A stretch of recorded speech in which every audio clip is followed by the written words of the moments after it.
Started. Welcome, everyone. It's Memorial Day here in the US. It's flying by with May. Erin Snow, our clinical director, is here. And Erin, the first question. It's been over 2 years since disclosure. Even though I had a CSAT and she has a therapist who works with betrayal trauma, we really didn't get the support we needed during the process. And it left us in a state of feeling frozen and vulnerable.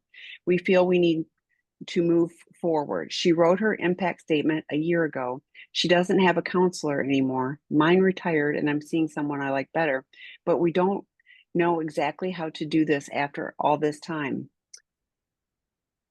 Okay. Yeah. I mean, this process is challenging and it's difficult. And it sounds like you've had some support, but maybe inconsistent support that she's now not with someone, you're starting with someone new.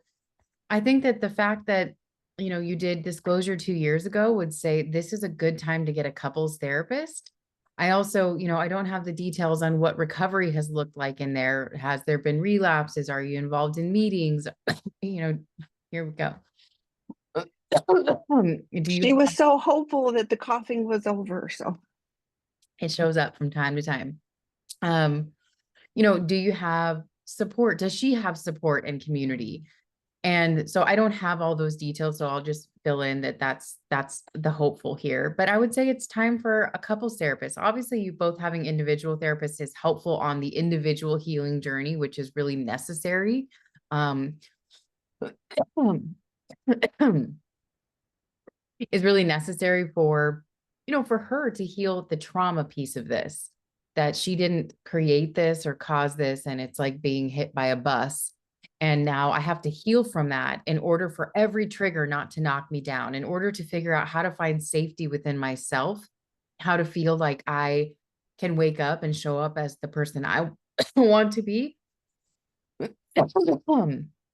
My goodness. Um, and for you to continue moving forward, learning how do I hold her and help her heal through this? How do I show up with empathy and compassion? How do I work on those character defects? while you get a slip or sip, I'm going to fill in and then you let me know. But one of the things is what is too soon for couples therapy? We'll talk about that. And okay, it wasn't tied to this. Let me. What I hear though is that she wrote her impact letter a year ago. So you had disclosure 2 years ago, and then there was a gap apparently for a year with an impact letter, and I don't hear the restitution letter. So I would really like, but like this feels like, it's you're in the in between, and it would be really good. You can work with a couples therapist, I would think, at this point, like Erin was talking about, to help you pull those pieces back together again. So, dust off the impact letter. I presume she shared it. She wrote it, but I presume she shared it. Then it feels like it's just left hanging because I don't hear that there's been restitution. I love what Erin was talking about too, with like, what are you doing? Like, how are you showing up for your recovery? Are you attending meetings regularly? So I hear you have a therapist that you like better. Liking a therapist better isn't always like helpful. It's like, are they helping you? Are they helping you move forward? Are they holding you accountable? Like if you respect your therapist, you don't have to like them. To me, if you like your therapist too much, especially as an addict, I always wonder, like, are they holding your feet to the fire to get you, to be able to move forward? But I feel like you guys got, well, and you're even sharing, we're kind of, left in limbo. So I would really encourage you to get a couples therapist who is a CSAT trained, who understands disclosure, can help you wrap up this process so that you get unstuck. I also have someone who does couples intensives, Mhm. and that could be a good use for you. Email me TAMI at Seeking Integrity. Tell me what you're looking for. But that TAMI at seekingintegrity.com, in case I didn't complete that thought. But that could be useful for you too. So you got your voice back again? Yep. Okay, go for it. No, I love what you said about an intensive too. I think that sometimes, even in couples therapy, it's an hour a week, maybe less, maybe more. But doing an intensive is really deep experience that often has experiential work. They're witnessing you and where you get frozen and where do we feel vulnerable and how do we move through this could be really helpful um, for moving the two of you along, or at least saying, okay, here's where those barriers are and can we work on breaking those down. But definitely at this point, yeah, the relationship needs help. You got to close the process of disclosure, full therapeutic disclosure. For those of you who don't know what that is, it's a process facilitated by typically two CSAT therapists, one that's supporting the partner, one that's supporting the addict, where it's the full record of truth, and it's like having investigators on the case who are helping you really to come to this place of this is the full truth as I know it to the best of my ability.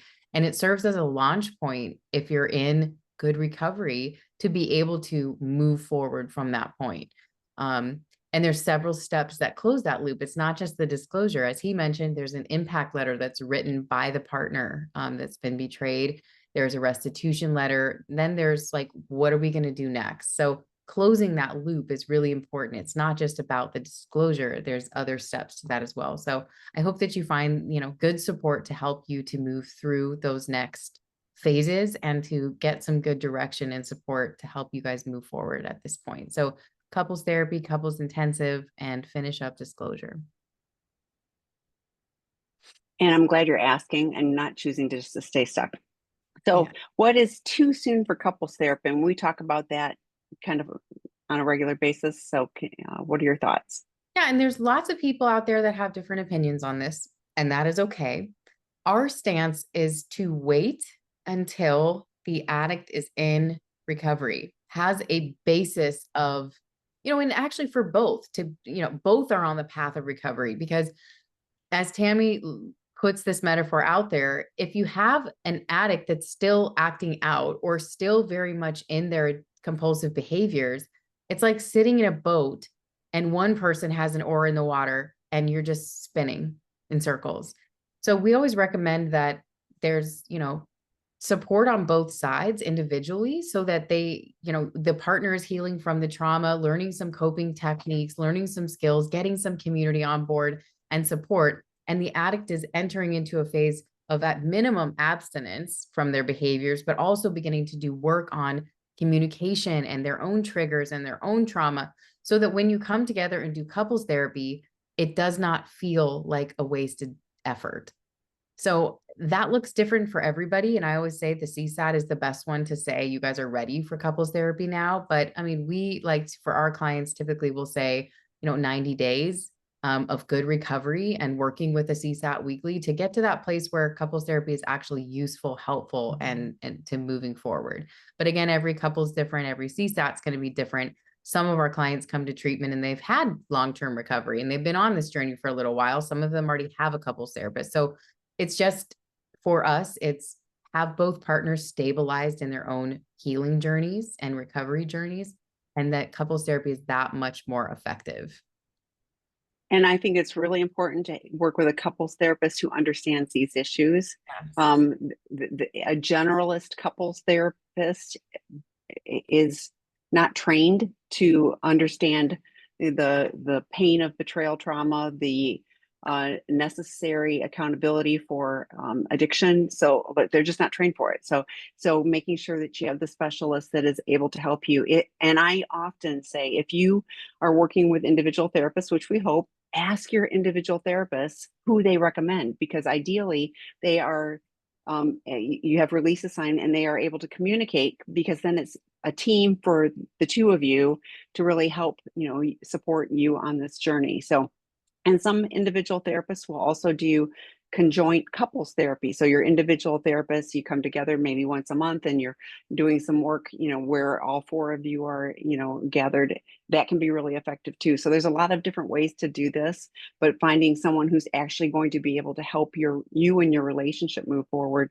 In a couples therapy, the coupleship is the client. Neither of you are. So it's a different focus, but by the nature of the agreement for the relationship. So Absolutely. on top of my essays, bad habits, the cheating, the lying, etc., what's the deal with these men walking in front of their partners? Mm. Well, isn't that a metaphor for the relationship issues. So a lot of, almost all of, people with compulsive sexual behavior disorder also have an intimacy disorder, which is, I don't know how to be, I don't know how to be intimate with myself. Like that's where this comes from, is I don't know how to sit in my own skin, feel my emotions, communicate what I want, what I need, get emotionally close to someone. But then you add the lying, the cheating, the acting out, and that really creates a chasm in the relationship. Now I don't even know how to look you in the eyes, let alone be affectionate, hold your hand. I mean, there's some that are able to compartmentalize so well that they can do that. But yeah, I mean, for a lot of our clients that I would say are more avoidant, this is so common.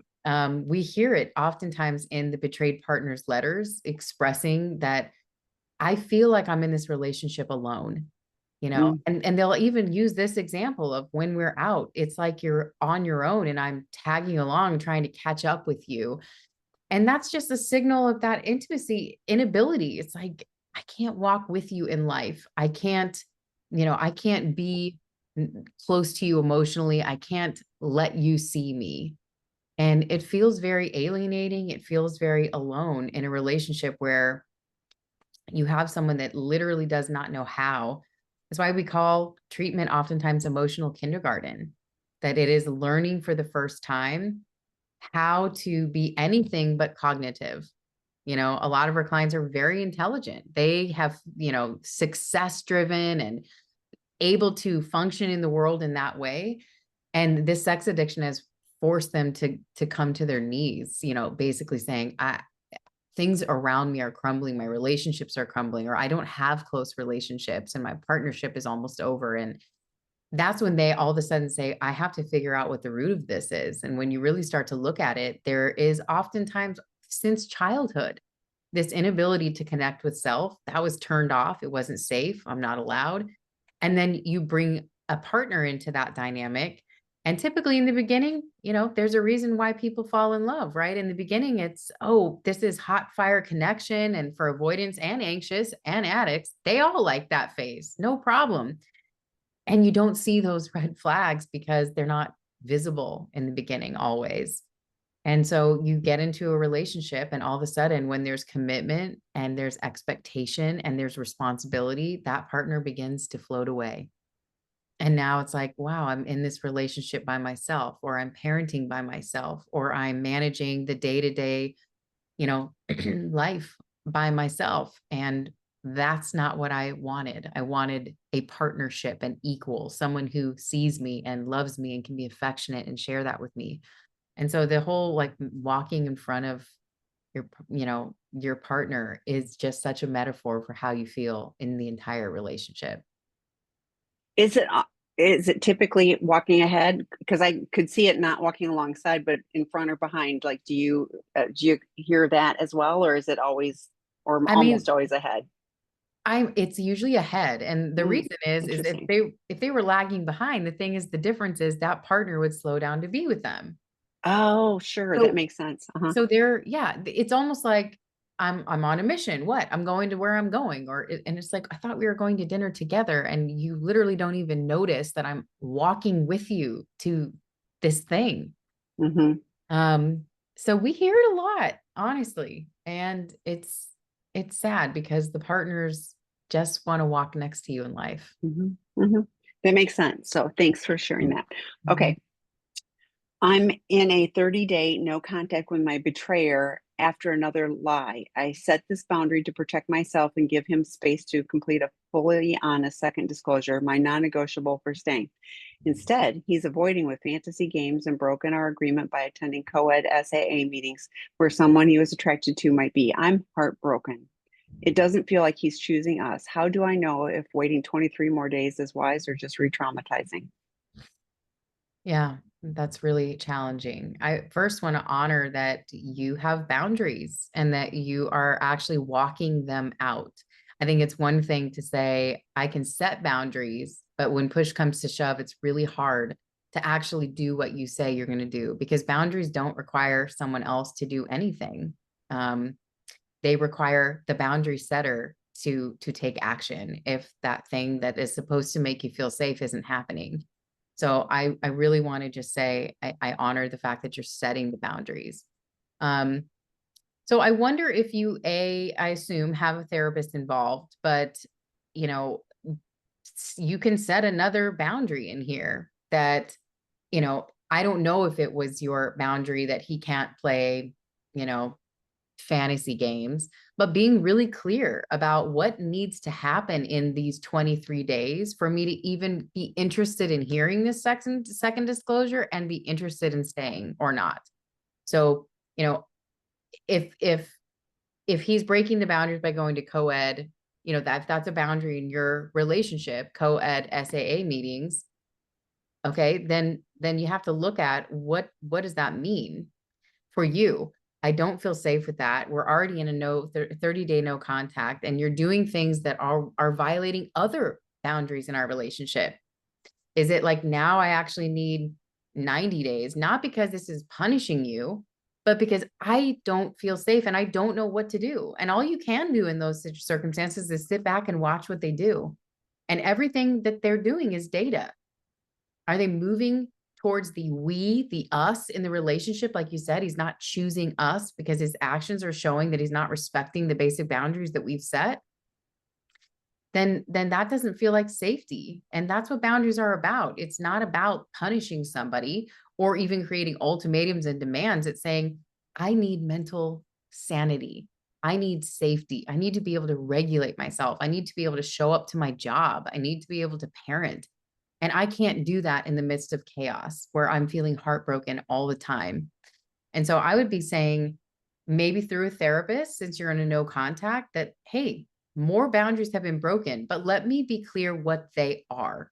My expectation in order to feel safe during this no contact period is X, Y, and Z.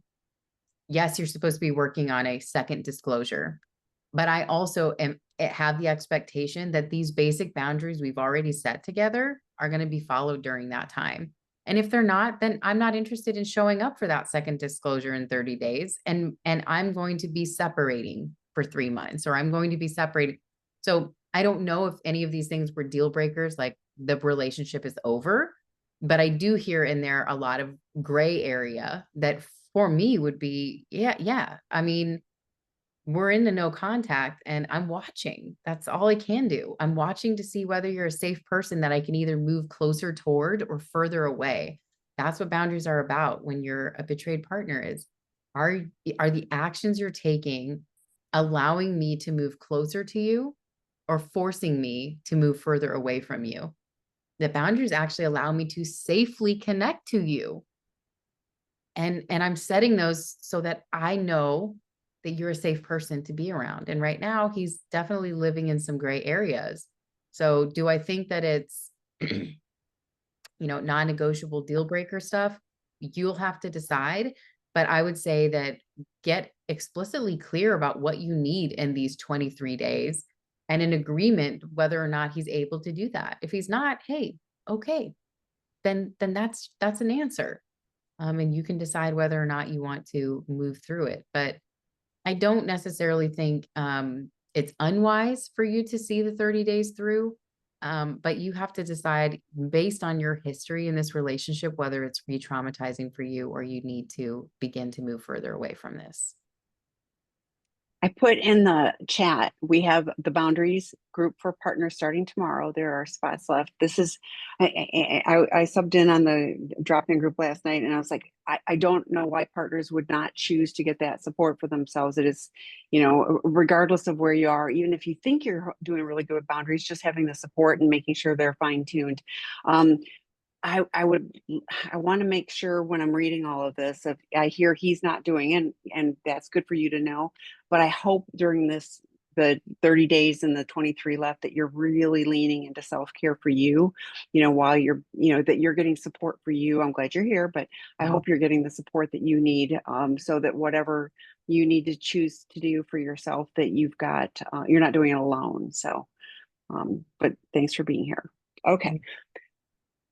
This is an interesting question. Out of all the men who are enmeshed with a parent, how many of them are addicts? Why are all the experts on enmeshment so prominent in the sex addiction field? Mm, I know it's a great question. And yeah. okay. So I will tell you this. I have worked in addiction, residential addiction and mental health treatment for over 15 years. I did not see the same trend with men enmeshed with their mothers that I have seen in the sex addiction realm. And honestly, I was not even educated on that part yet. I just was doing intakes and treating clients in residential treatment for sex addiction and I'm like, what the heck is up with this? Like it just keeps coming up. So I started to learn when they're talking about dad, who typically was like the villain in some way or absent in some way, or clearly was not a great partner, hence mom needing a surrogate partner. I started to say, okay, thank you for that information. And how about your mom? Like, tell me about your mom. I would say, I'm going to just stab at this, but 80% of our residential treatment clients have issues of enmeshment with a mother. And here's why. Men learn intimacy from their mothers. Okay. There is a lot they learn from dad, their self-worth, their self-efficacy. Are you proud of me? Do I matter to you? A lot of intimacy skills are learned from the nurturing or lack thereof, care, allowing for needs and wants um, in the mother wound, the mother relationship. And so what I notice is that oftentimes when there is an injury in that relationship with their mother, whether or not their mother's enmeshed, right, which would be lack of boundaries, putting their son as a surrogate partner, meaning I rely on you, mom's fragile, mom's going through a lot, I need to make her happy. They very quickly lose the ability to have wants and needs because mine don't matter. They're trumped by somebody else's, right? And that can go as far as covert or overt incest, right? But what I've learned is that in a relationship, their mother's face is literally transposed onto their partner's face, meaning that they didn't have the ability, and even sometimes in their 70s and 80s are still holding this reverence for mom because they were trained, don't you dare make mom unhappy, don't you dare, don't come for mom, make mom happy, that they don't know how to share. you know they didn't have a voice with her, so they couldn't say, you're suffocating me, I feel trapped, I just want to be a kid, I don't know how to deal with these adult issues that are being put on me, all of those things, they didn't have a voice to share it there. And let me tell you, those feelings of resentment, suffocation, trapped are transferred into intimate partnership. And so we see that over and over and over again in treatment. It's really common. And here's the thing, it's not always, it's not about blame. It's not about saying, well, this is your fault. It's just about recognizing that there was a child in there whose needs were not met, whether that was neglect, whether that was enmeshment, whether that was overt or covert abuse. They didn't learn the skills for healthy intimacy. And then they enter into a partnership. And the second that relationship feels like pressure, feels like expectation, those old wounds like come alive. And now they have to be distant from you. And so, yeah, that's why. That's why a lot of the leading experts on enmeshment are also prominent in the sex addiction field. Dr. Ken Adams, John Taylor, a number of professionals, is because there is a high comorbidity between the two.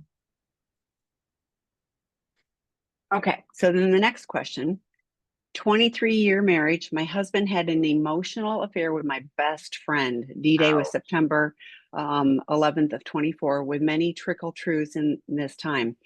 We are also recognizing that during this marriage, there have been circumstances of sexual abuse 7 times.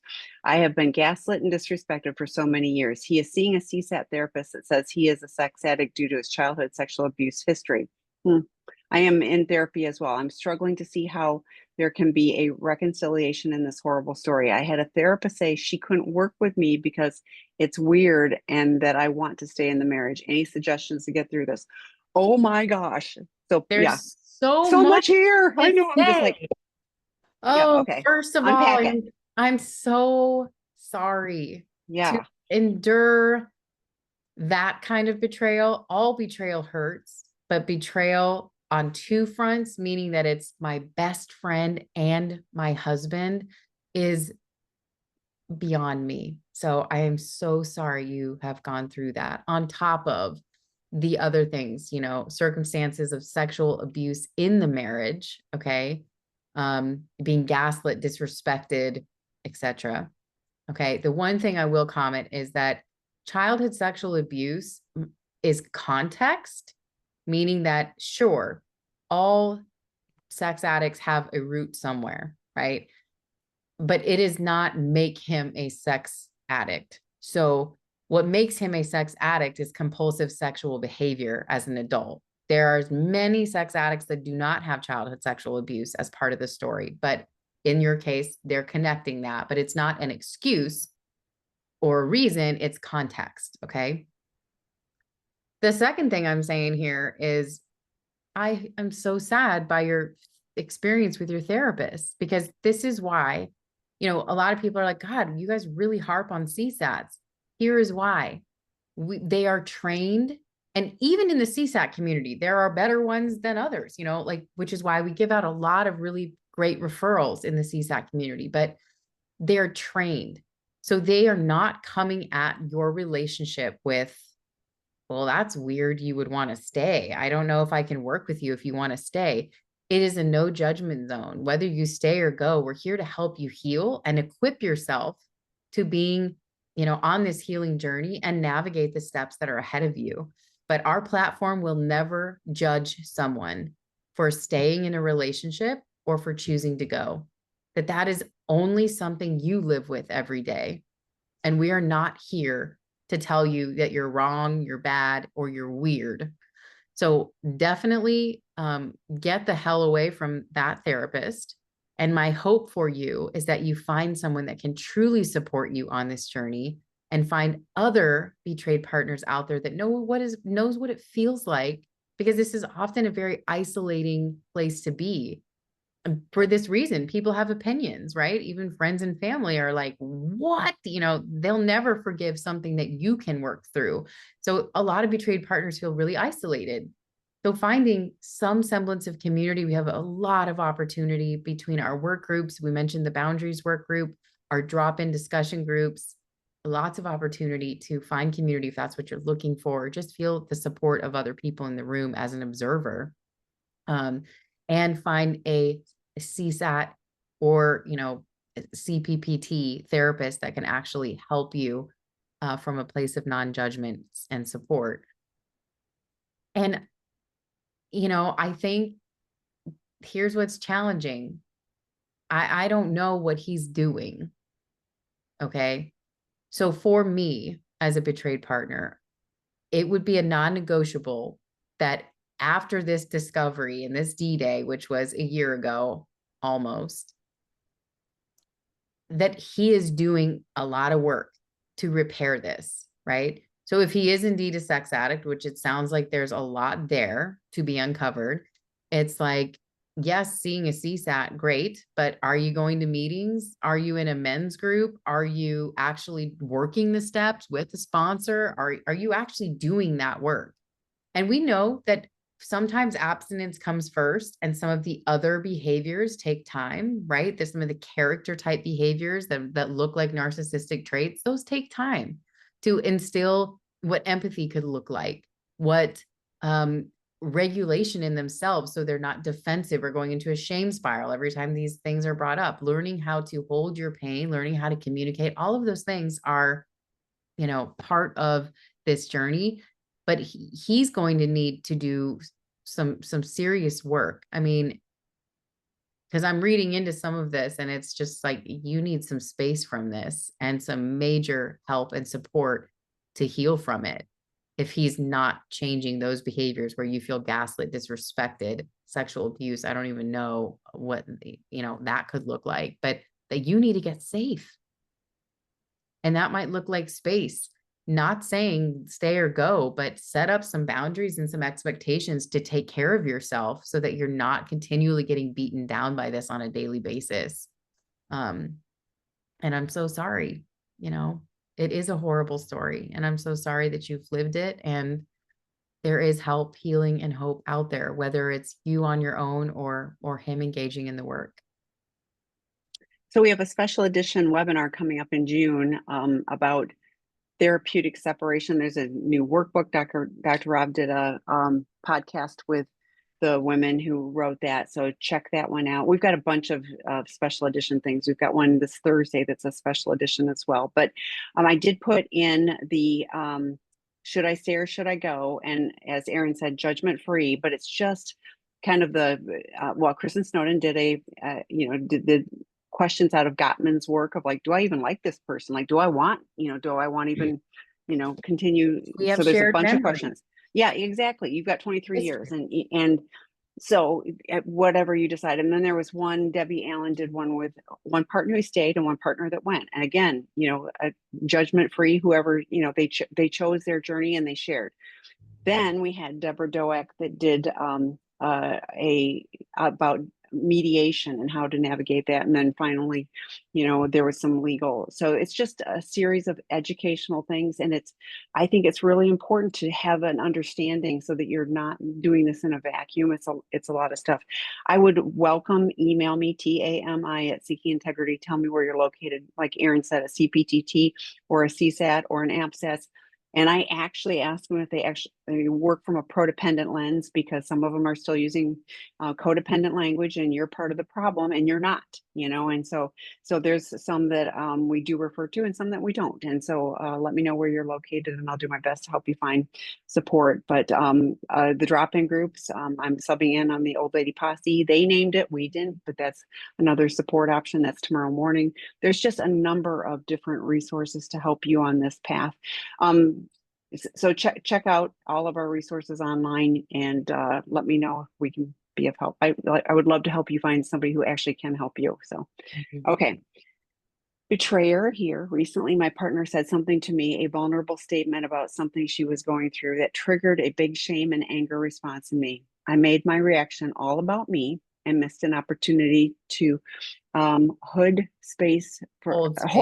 Thank you. I was like, hold space for her wounds and trauma and feelings. How can I learn to not react to my own feelings and be able to be there for her with empathy and compassion? I get so deep in my own shame that I don't make room for her grief. Thanks. This is such a great question. And even the fact that you're asking it shows me you've done some work. And so really proud of you for that you're catching this and recognizing this was an opportunity that I can help her heal. So a couple of tools that are useful.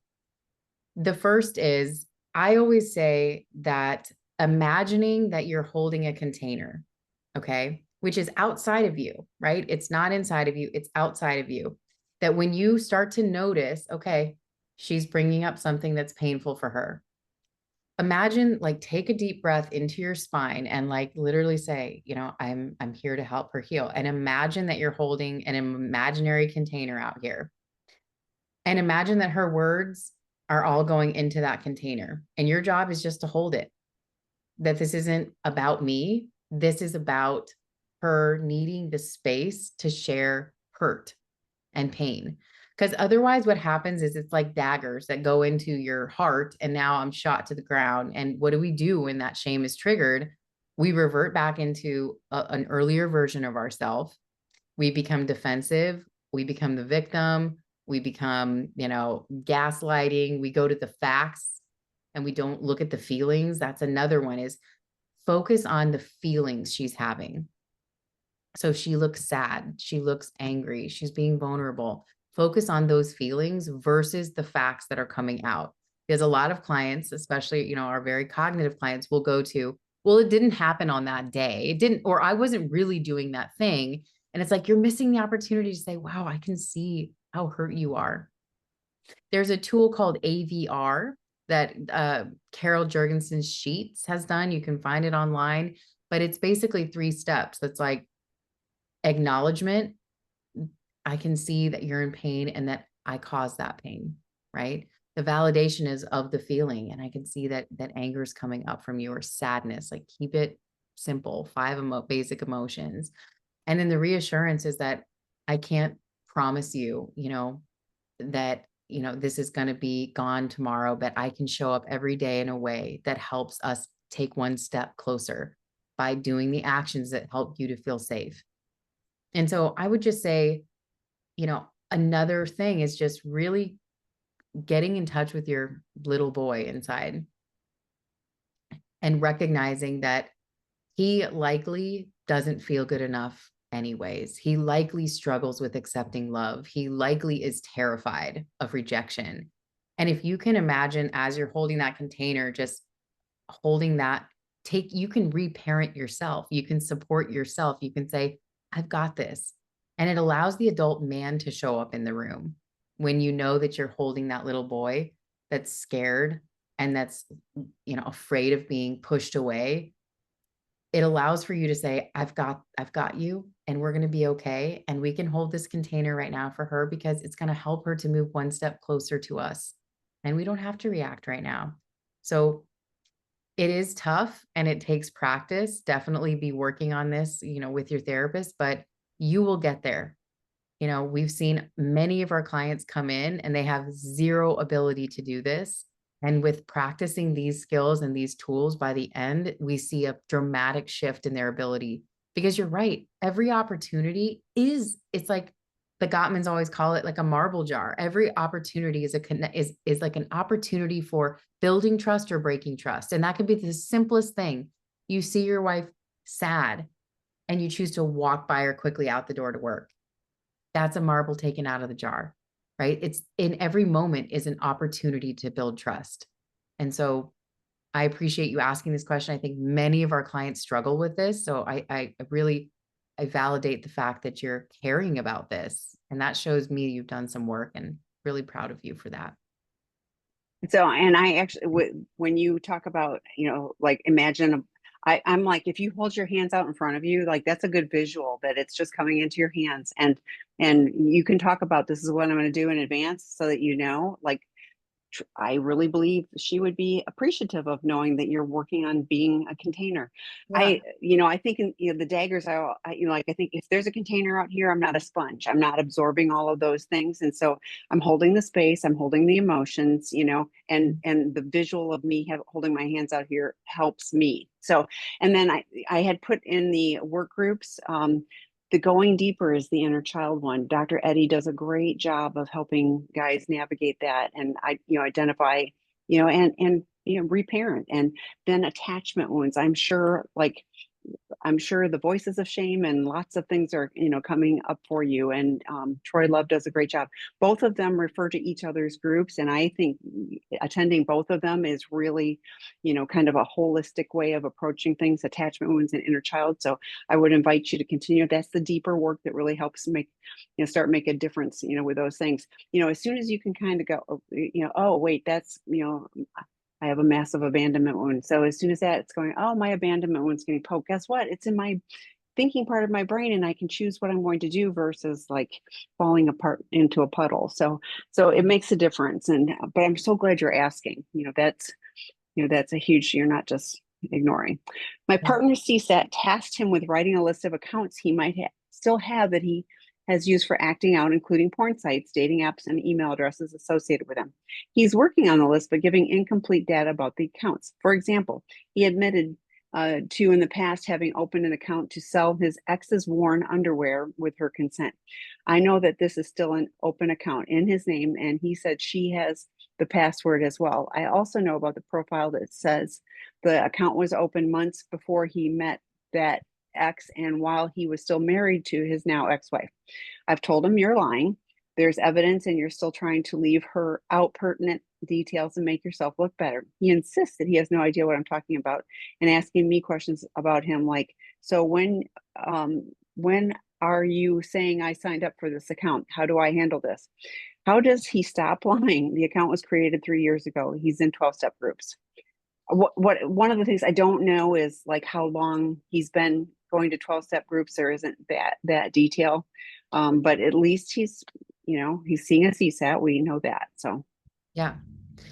So I would let the CSAT handle this. Okay. So, and it might be helpful for you to have like a joint session with his CSAT. So you can say, hey, you know, I am struggling with feeling like there's incomplete information. And if I had the opportunity to sit down with you in your CSAT and just share that I have this other data that just doesn't feel like it's included here, then the CSAT can take over looking into that with him, going deeper with him and figuring that out.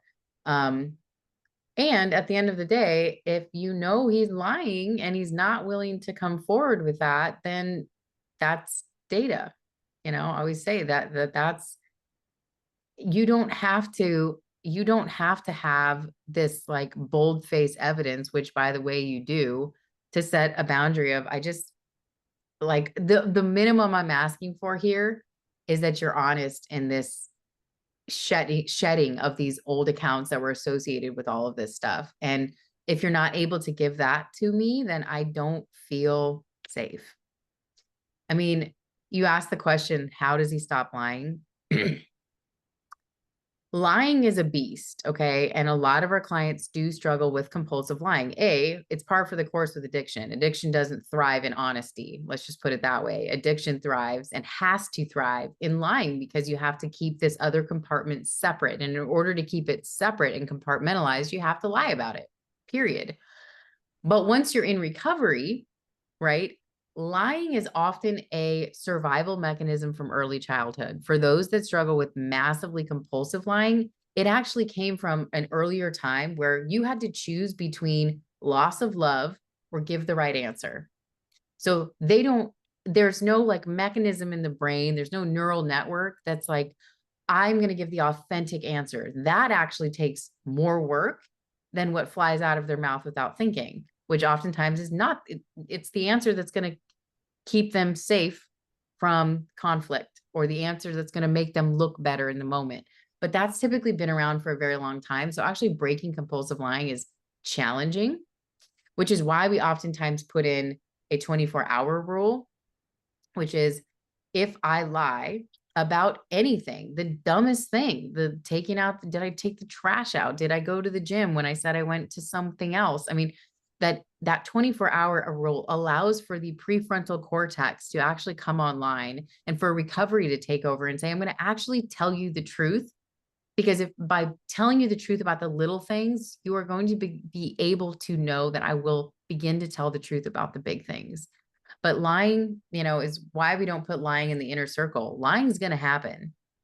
That is why we have recovery. What do I do with it when I lie? When I lie by omission, when I lie by this to me feels a little bit more systemic than just an oops, I told a lie. It's like I'm willfully leaving information out and you have evidence against that being true. But I would say that instead of you going on like the hunt after him and getting into arguments and fights, I would just ask for you to sit down with his CSAT together, or maybe both of those come together and sit down and just say, I'm uncomfortable because I struggle with trust, period. But B, I actually know that these things existed. And so I'm just struggling to find the belief that this is true and accurate and real. And I would like help with that. And I feel like that will be a little bit more, I don't know, a smoother path to getting some movement forward versus him saying, I don't know what you're talking about, and you're saying, but here's the evidence. I don't know what you're talking about. And it just feels like a ping pong ball that's not going anywhere. So I think you need to, enlist the help of the professionals that are involved with both of you to help figure this part out. And, steps you mentioned, he's in 12-step groups. I don't know what step he's working. Just going to meetings is not going to be enough. So working the steps, but steps 4 through 9 are the housekeeping steps. That's where we really start, learning to be honest with ourselves, breaking through, that denial of, like, oh, we're fabulous people. And, and everything, it's just all those external things. So we really have to do that work. So if he's just going to meetings, I don't know how many meetings he's going to, 90 meetings in 90 days is recommended, early on. You can keep going, especially if you're struggling with telling the truth, so Matt Wheeler, the webinar we did on Friday, we talked about lying, quite a bit. I'd invite you to check that one out on our website. And Scott, my colleague Scott, he and I do the first week of the month, and he has talked about multiple times, lying in a 12-step meeting, and he has to, fess up and go, like, whatever I just said, that was not true. And I'm telling you that because, like Erin said, it's systemic and it's across all addictions. It's not just in this arena. And but we can learn if we practice to show up, more and more, and tell the truth. And I'm glad she said lies of omission or commission, because, we just had a question the other day of like, well, if she doesn't ask the right question, then it's not lying. And I'm like, yeah, it's still lying. It's called lies of omission. Oh, So yeah, I love that. yeah, so I mean, it's a problem, and for those of us that really want to be on a recovery path, yeah, if we want things to be different, and we need to engage and show up and do the work. And so it's more than just going to 12 step. Again, nice, it's nice to see people and learn some things, but it's really doing the work. So I hope but I love what Erin said too about, like, this isn't yours to tell him all the details about that. It's, voice your concerns and watch what he does. So Mhm. what about when the partner has childhood trauma and patterns of withdrawal, and when the addict is emotional intimacy seeker? Mhm. No, I'm so glad you brought this up because it is not every dynamic is the addict is the avoidant and the partner is anxiously attached. That is not always the case. In fact, we do have a number of, well, first of all, let me say that, of course, childhood trauma can happen on both sides. Where we're careful is we don't use partners' childhood trauma against them, right? So sometimes the codependency model will say, oh, well, what part of you welcomed this relationship? And it's like, no, I did not ask for my partner to cheat on me serially for years and years and years. No. So just saying that of course, there's often and can be childhood trauma on both sides. What I will say about this dynamic, which is a little bit less common, but still shows up often, is that, yeah, sometimes the addict is addicted to validation, addicted to, so we call that more of our love addiction bucket, which it isn't about love at all, actually. So that part's a little misleading, but it's relational addiction, right? It's the need for validation, for desire, for connection, for being worthy, for and they can look for that in all kinds of ways, including their primary relationship. And the truth is, when that the base of that is, I'm not enough, I'm not worthy of love, I'm not, that fear of abandonment's down there. It's a bucket with holes. So no amount of validation and superficial compliments or limerence and new love is ever enough. It's not enough from the partner, clearly, because they're going out and finding it outside the relationship. And certainly when you have dynamics of, the betrayed partner falls more on the avoidant or withdrawing side, that gets worse when there's now betrayal. Because the truth is, both anxiously attached and avoidance have similar roots, which is they both fear abandonment. It just expresses itself differently. So the avoidant is like, I only trust myself. I don't want to lose myself in this relationship. I don't want to be emotionally out of control. And so I hold on to my power by withdrawing. And when you now have betrayal in the relationship, that dynamic, which was already possibly a push and pull or a run and chase, now is significantly harder, right? Because you do have wounds from childhood now that are triggered again. See, I am going to be abandoned. See, I'm not worthy of love. So it's re-traumatizing in so many ways. And the addict is, of course, now they're in recovery, but they're still seeking, well, now my partner's withdrawing even more. And so for those clients, we're always saying, you're not going to get your love and validation from your betrayed partner who can't trust a word that comes out of your mouth right now. That the goal is to get you guys back to that place of emotional intimacy where both of you are healthily able to connect on a safe and loving path. But that's going to take time. And so we're teaching them that you get that healthy validation and connection from recovery. And it's fulfilling to do that. But many of our clients have never learned to do that. So it's again, it's starting from the ground up to learn that relationships with other people in recovery is where you're going to find that source of connection and love while you're feeling like you're not getting it in your primary partnership. So I'm glad you brought this up because this dynamic shows up as well. Absolutely. So let's talk about love bombing. Ooh, Now that my husband is in the doghouse, he is love bombing me once again. I know and feel that he is not in recovery and the love bombing is not authentic love. How do I protect myself from falling prey once again? Sadly, my nature is to be overly grateful to others. So this feels like the next layer to what you were just talking about. yeah. So we educate our clients, okay? Like, do not send flowers from treatment. You know, Oh gosh. God, don't send gifts to your family members that are upset and your, partner that's upset. Please don't make promises. Now is not the time. So honestly, it is a form of manipulation because now I'm in the doghouse and I just want to rid myself of shame and get back in your good graces because this is very uncomfortable for me. I don't like to be, feel ashamed. I don't like to be disconnected from you. It makes me feel unstable. So I'm going to do what has worked in the past, which, like you said, sadly, my nature is to be overly grateful to others. So he knows exactly what has worked in the past. So you can set boundaries. We have many of our betrayed partners say right now, I don't want you to profess your love to me. I want your love to be in action right now. Or I don't want you to call me baby. Or I don't want you to call me, honey.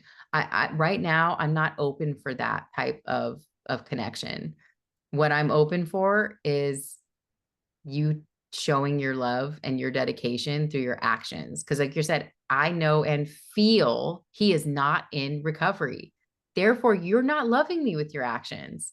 Your actions would be showing me that I can show up when I say I'm going to show up, do what I say that I'm going to do, be transparent, open, and honest, even when it's uncomfortable and it causes conflict. Showing up for meetings, therapy, I'm going to put that love where my money, where my mouth is, because words mean nothing when you have lied and you have hurt somebody.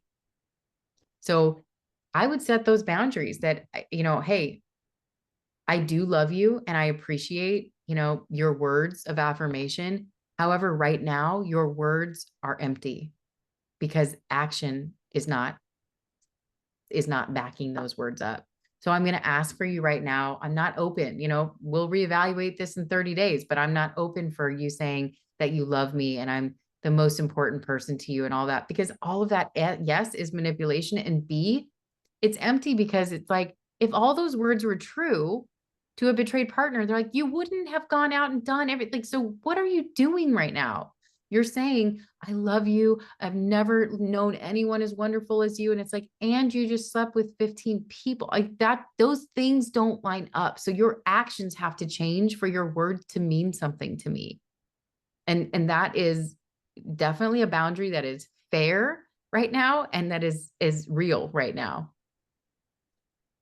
and and most of the times if you really are reading it, it's like, I feel so empty without you. I am so, like it's all about them, and it really isn't about the betrayed partner. There's some that are really good at hooking in. But I love that you're talking about, like, what are your actions, your actions towards real recovery work, so that you will be different and be able to show up differently. That's more important than, I mean, there's some people that are really good with lovely words, but Yeah. But when I just said to somebody recently, love is an action. It is not lovely words. There are people that can, I'm not so gifted with lovely words, but there are people that are. But it's really, what are your actions? So yeah. my betrayer is a sex and love addict. Can you explain Limrance? I'm twisted up about him being addicted to finding love outside of our marriage, validation, happiness, and self-worth. Yeah. So it is, first of all, not love. Okay. So I always say it's confusing when we say love addiction because Yeah. you can't be addicted to love. Love, true love, real connection. That is like the more the merrier. Bring it all on. This is fantasy. This is based in fantasy. So this is, guess what? Like and it's shallow, it's empty, and it's delusional. Let's put it that way. Limerence is kind of that obsession over, I'm like getting aroused by the conquest of new relationship, and can I get them to want me and need me, and that in itself is part of the addictive cycle. So for those clients, right, they are experiencing, I have this bucket with holes, so I'm not enough, I'm, not worthy of love, whatever childhood stuff is under that. But it's, I want to feel like I'm attractive. I want to feel like I'm still desirable. That comes from a place of lack. So they'll go out and find it. Yeah. And oftentimes, again, based in fantasy, you don't share a bank account with these people. You don't have to deal with life on life's terms with these people. You don't have to parent with these people. There's nothing real about it. And oftentimes, especially when we're dealing with like transactional validation, like a sugar baby, we have clients that come in all the time that are like, no, it's real. Like I feel their connection. And I'm like, you are paying them. They're going to say whatever the hell you want them to say, you know? And so oftentimes it is heartbreaking because there is a relational aspect to this. This isn't just transactional sex. There's a emotional component to it, but it's shallow, it's based in fantasy, and it's not real. It's playing house with someone that doesn't have to deal with any of the house, you know? And so I would just say that as heartbreaking as it is, it's all fake. Even affairs that go deeper than that, it's based in fantasy. You're not dealing with reality. Reality is what is in front of you. This is an escape from reality, if anything, a running away from and seeking to fill this bucket that I cannot fill on my own, let alone in my primary relationship, which isn't speaking to you being the problem. It's speaking to, it does not matter who's giving him love and validation. It's never enough because he doesn't have a space where that puzzle piece fits. I don't believe it in myself. So I have to go after these hot button, dopamine hits that make me feel valid. Temporarily. Definitely Yeah. doesn't last. Got to go after it again. Ask any one of them. They'll tell you when this thing ends, I'm off, or multiple chats going at once, Yeah. Okay, last question. You have time for one Yeah. more? Okay. My partner often says, I don't hate myself no matter what you say or anyone else, when I'm only trying to say what I feel if something has upset me. He denies feeling shame, seems resistant to it. How can he be helped if he denies feeling shame or hating himself? Well, here's the thing. We don't want them to feel shame and hate themselves. It's unfortunately almost always part of the equation. It's actually part of the addictive cycle. If they're actually in sex addiction, after they act out, there's a period of like shame and despair.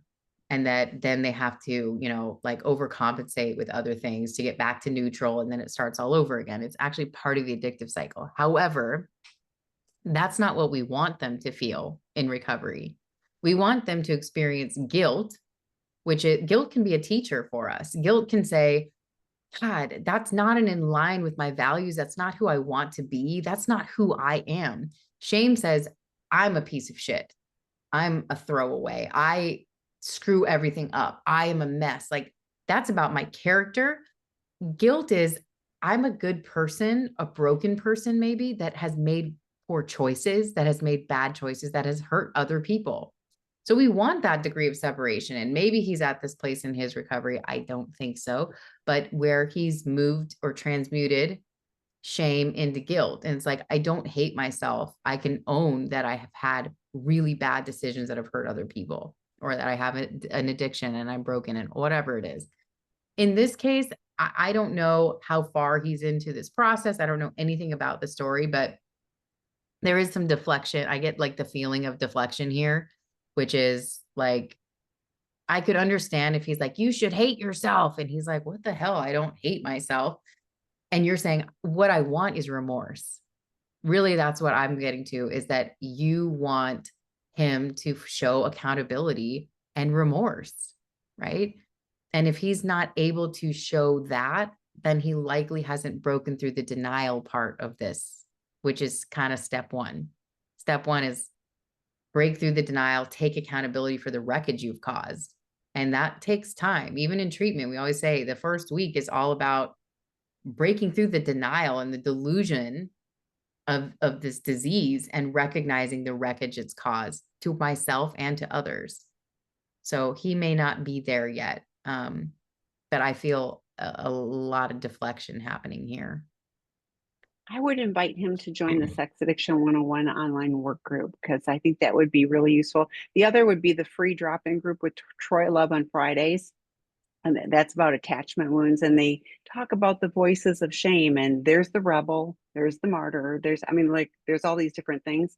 And so it may not show up as shame because I see that you're saying he does feel like it can show up in different ways that you might not even, the royal, which is what I was thinking. I don't know. Troy would be better at that, but it's like the royal is like, it's, I'm perfect, and so it feels like there could Yeah. be something like that, and that would be deflection. So there's lots of opportunities to do that, and I often do that. But how can he be helped if he denies feeling shame? And I'm going like, what are you doing to take care of you? Like let's, he's going to be on this path. He's going to be on this journey. And what are you doing so that you have a safe place to share? And when someone is like, yeah, I don't hate myself or whatever, you go, yeah, the story I'm telling myself is that you're not able to hear this, and I'm going to go over here and take care of me and whatever, so that you are taking care of you, regardless of what he does. This is a journey. And for the guys and, and women too, that, that really lean into the path, it takes time, but we can change, and you will start to see those nuggets of change along the way. But it's, this is a course correction. We were going off in this direction, and we need to go in this direction if we want to be on a different path. And not everybody's willing to choose it. So I really hope you partner are going like, and I'm going to lean into the support for me. So thanks, Erin. Thanks everybody for the great questions. Thanks for joining us on a holiday. We appreciate it. And we'll see you next time. Have a Bye. great night.